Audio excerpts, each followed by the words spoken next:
Le vœu suivant est relatif aux baisses de crédit de l'État en matière de politique de la ville. La parole est à Daniel Prémel. Oui, merci Monsieur le maire, chers collègues. De nombreux projets au bénéfice des populations habitant nos 5 quartiers politiques de la ville et nos 4 quartiers en veille active sont examinés au cours de nos conseils.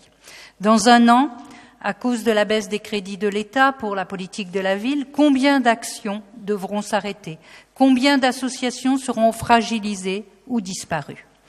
Ces baisses représentent l'annulation de 46,5 millions d'euros de crédits du programme 147 du budget 2017 de l'État, non encore engagés au 1er juillet, destinés au programme d'action des associations intervenant dans le cadre des contrats de ville. La perte de 11% des crédits découlant de l'engagement contractuel de l'État, dont la dotation politique de la ville, moins 209 millions d'euros, destinée à soutenir les villes pauvres abritant des populations pauvres, décret 1182 du 20 juillet 2017 du ministre de l'Action et des Comptes publics. Derrière ces chiffres, derrière cette approche quantitative bien réelle et dramatique, il s'agit bien d'un recul de la dynamique et de l'émancipation des populations les plus fragilisées du XVIIIe. Au contraire de cette approche purement financière sur le dos des populations alors que les grosses fortunes sont épargnées, nous défendons notre conviction et nos valeurs autour d'une citoyenneté qui se construit au jour le jour, au plus près des habitants, dans un dialogue et une pratique qui relèvent de l'éducation populaire. Ne désertons pas l'espace public de proximité pour ne pas laisser se développer les forces négatives qui se nourrissent du sentiment d'abandon et de solitude. Ne nous y trompons pas. La remise en cause des APL, des contrats aidés, de la dotation politique de la ville, de l'État aux communes sont un tout qui aggrave la fracture de notre société. C'est pourquoi nous vous proposons, groupe communiste Front de Gauche, par ce vœu, que le maire du 18e demande à la maire de Paris de saisir le gouvernement pour revenir dans l'urgence sur sa décision d'annulation des crédits politiques de la ville, indispensable à l'équilibre républicain des territoires. Je vous remercie. Merci beaucoup, Daniel Prémel. A été distribué sur table, vous avez dû le voir, un vœu que nous proposons de soumettre au vote, qui reprend en grande partie les éléments, alors pas forcément le vocabulaire qui a été, ou les termes qui ont été utilisés par Daniel Prémel, mais au fond il y a une diversité de façons de dire et de présenter les choses, mais en tout cas l'esprit qui nous anime et qui est celui qu'a aussi évoqué Maya Akari, et l'inquiétude très forte qui est la nôtre en matière de crédit de politique de la ville. Les décisions de l'État s'ajoutant par ailleurs aux décisions de la région en la matière, ou plutôt les baisses prévues par l'État s'ajoutant aux baisses qui ont d'ores et déjà été annoncées par la région, qui rendent les choses très compliquées pour le financement des projets dans nos quartiers. À quoi s'ajoute l'inquiétude, mais on en a déjà parlé aussi, très forte et qui a été ressentie par tous ceux, je crois, qui se sont rendus au forum des associations sur la question des emplois aidés. Voilà pourquoi le texte qui vous a été distribué sur table, reprenant en très grande partie celui présenté dans un premier temps par Daniel Prémel, mais complété par ces éléments en matière notamment d'emploi aidé, a été distribué. C'est celui que je vous proposerai de soumettre au vote, si les élus du groupe communiste en étaient d'accord, bien sûr. Et c'est celui notamment sur lequel je vous propose que les uns et les autres puissent s'exprimer. Ah, il manque une page. Ah oui, c'est embêtant.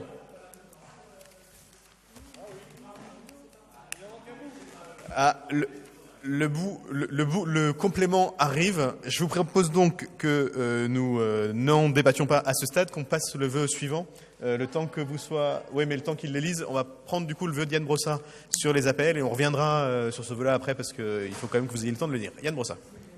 Merci, monsieur le maire. Ce vœu du groupe communiste Front de Gauche concerne effectivement les APL et plus précisément la décision du gouvernement de baisser les APL de 5 €, décision qui est intervenue cet été, décision qui concerne l'ensemble de ceux qui touchent les APL.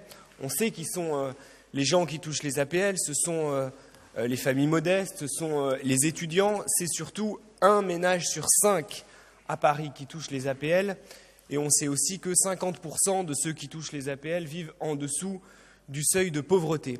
L'inquiétude que nous avons, et qui est d'ailleurs largement exprimée par de nombreuses associations, c'est que cela se traduise tout simplement par une baisse de pouvoir d'achat pour des familles, sachant que les propriétaires, malgré les appels du président de la République, n'ont manifestement pas l'intention de baisser les loyers de 5 €, et que donc tout cela se traduira par des difficultés supplémentaires pour des familles qui ont déjà un pouvoir d'achat relativement réduit.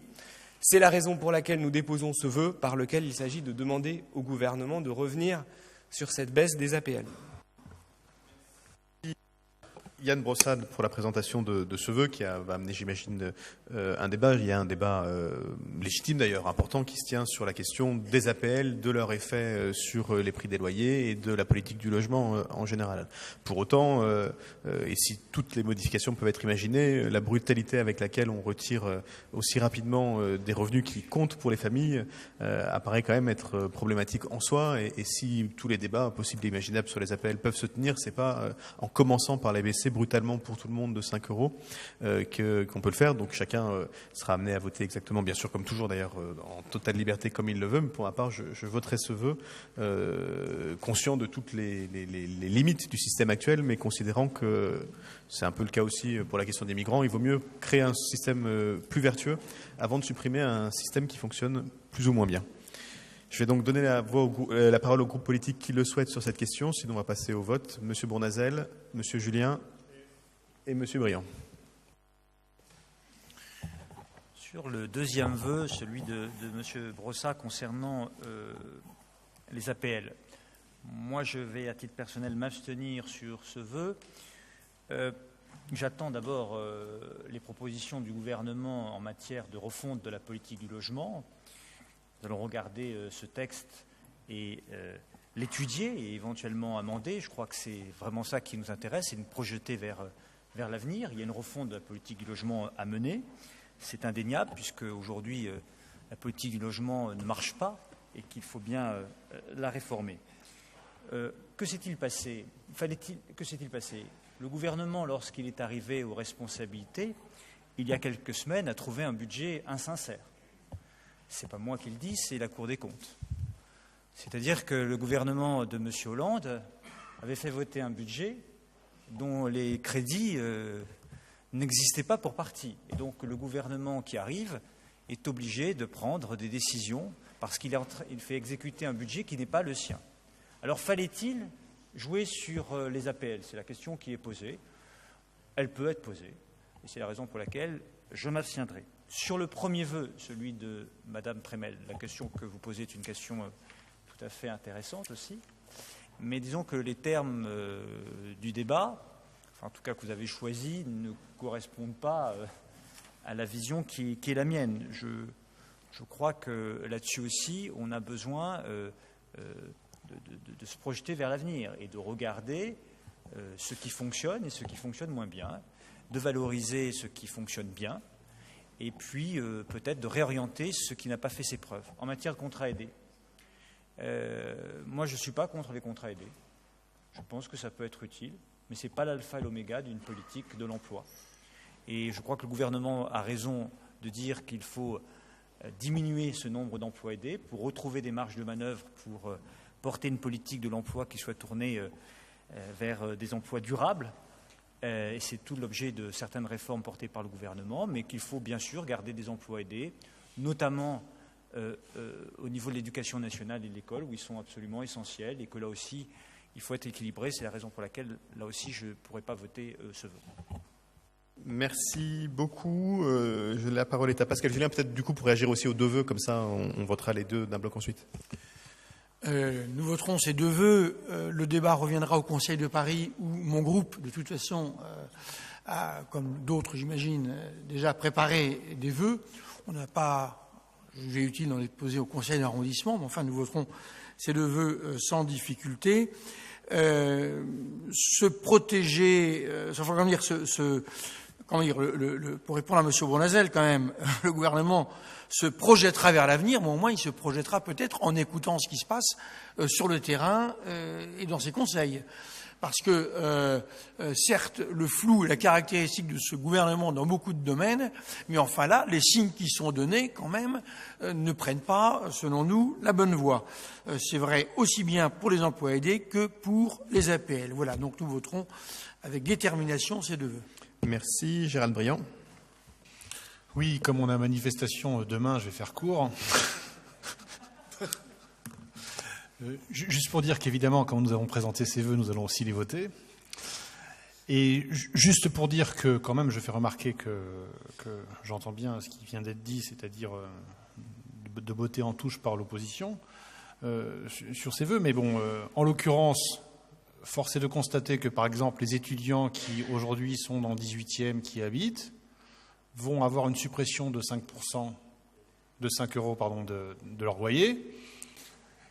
Par contre, leurs propriétaires, s'ils ont envie, si, je sais pas, tout d'un coup, ils ont comme une pulsion de solidarité, peut-être qu'alors ils peuvent décider de baisser leur loyer. Voilà, parce qu'il y a quand même 2 poids 2 mesures. Donc, faire remarquer que par contre, ceux qui ont moins, eh ben, on leur prend, et c'est obligé. Par contre, ceux qui ont beaucoup, ah ben là, c'est comme vous faites.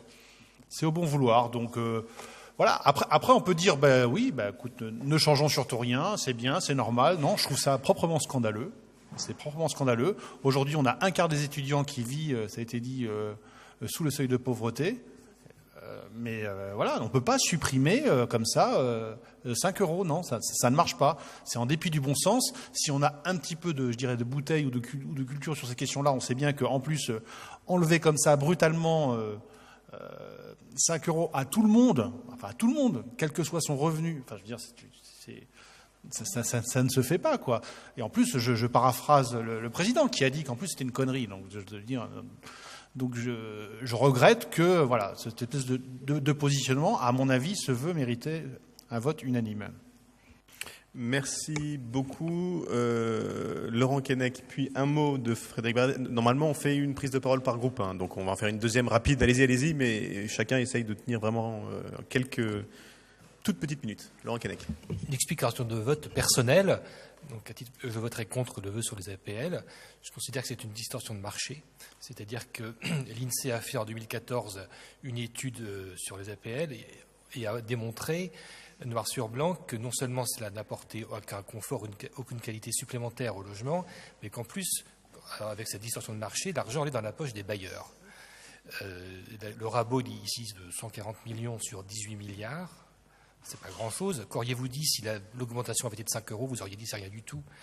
Donc vraiment, on ne peut pas du jour au lendemain supprimer les 18 milliards, mais clairement 5 euros, c'est la bonne direction. Et donc je vote contre votre vœu. Merci. Frédéric Badinard, Serpette.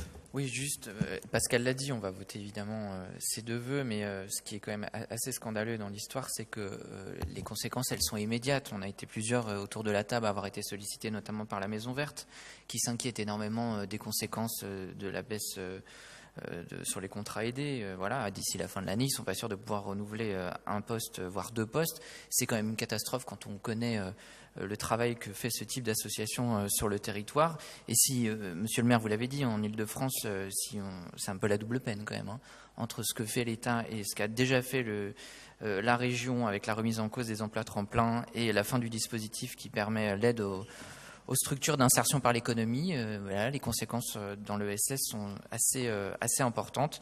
Donc voilà, tout ça a conduit un peu les écologistes à agir et notamment à déposer un recours au Conseil d'État qui devrait être étudié sous peu, déposé par les élus écologistes de la région Île-de-France et par Damien Carême, le maire de Grande-Synthe. Voilà, on va voir un petit peu comment tout ça va être géré. Mais bon, on peut quand même légitimement se poser la question de savoir comment on va réussir à assumer ce que l'État nous impose et comment on va assumer ces milliers de personnes qui vont réussir à se transformer en chômeurs, sans formation, sans débouché, et ce sans la moindre concertation. Comment va-t-on faire je ne sais pas quel rôle on pourra avoir. Enfin, en tout cas, on va devoir y travailler à la ville. Merci beaucoup. Je vais donc soumettre aux voix les deux vœux. Donc pour la clarté du débat, le premier vœu que je soumets aux voix est celui qui concerne la politique de la ville et la question des contrats aidés et dans la version qui a été distribuée sur table. Je vais donc le mettre aux voix. Qui est pour ? Qui est contre ? Qui s'abstient ? Qui ne participe pas au vote ? Il est adopté. Le deuxième vœu que je me soumets à vos voix est celui qui a été présenté par Yann Brossat qui concerne les APL. Qui est pour ? Qui est contre ? Qui s'abstient, qui ne participe pas au vote, il est adopté. Je vous en remercie.